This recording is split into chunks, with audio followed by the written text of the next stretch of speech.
Tonight we report on the Moses Lake Police shooting a suspect, and the Grant PUD discusses increasing their rates. What's happening in sports, Bob?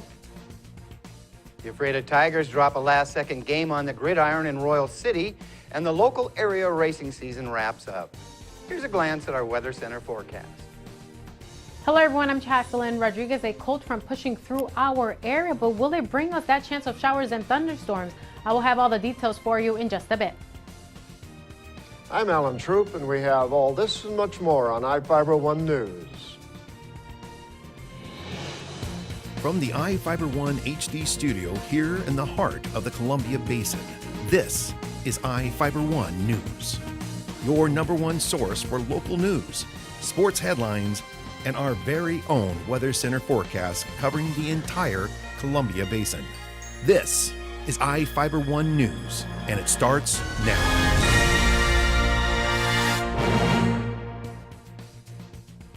The Moses Lake Police shot a male outside of Leprechaun Harvest Foods on Friday.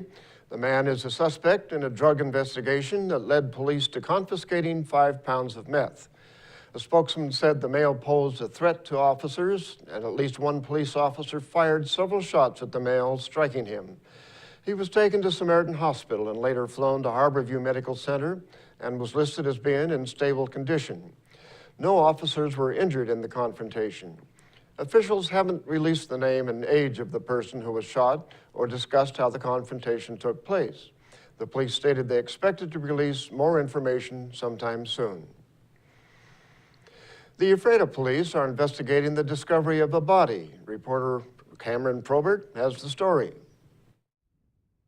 Police are investigating a body found in the 1200 block of Sunset Street in Ephrata.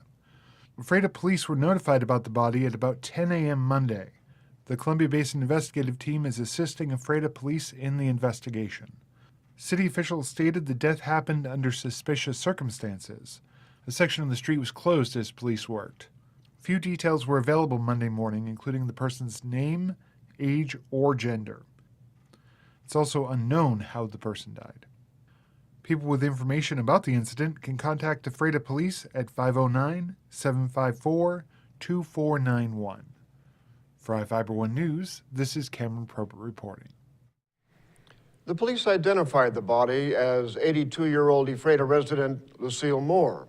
Her death is deemed suspicious, and they continue to investigate. Grant PUD is getting closer to determining how much rates will increase next year. The utility is releasing its analysis of how much it costs to serve each group of ratepayers at a public workshop at 1:30 p.m. on Thursday. The meeting will be in the Ephrata Commission Room located at 30 C Street Southwest in Ephrata. The utility divides ratepayers into different groups depending on how they are using the power, such as industrial, residential, and irrigators. The study is intended to look at how much the PUD is spending to serve each group compared to how much they are paying. The study will help the commissioners make decisions about how to increase the rates. The commissioners decided last year to plan for a 2% increase in revenue next year and to raise rates to meet the goal. An Ephrata man was injured when he allegedly fell asleep behind the wheel of a car on Saturday morning. Nathaniel Bird, a 20-year-old man, was driving a white 1988 AMC Eagle west on State Route 28 when he reportedly lost control about half a mile from Adams Road. The vehicle left the road to the right. Then Bird allegedly overcorrected, driving across the highway and rolling the vehicle sideways until it came to rest on its top. According to the Washington State Patrol, Bird allegedly caused the crash by falling asleep while driving and was issued a ticket for negligent driving in the 2nd degree. People looking to help with the Grant County Fair have a chance. The Grant County Commissioners are looking for one person to serve on the Fair Advisory Committee.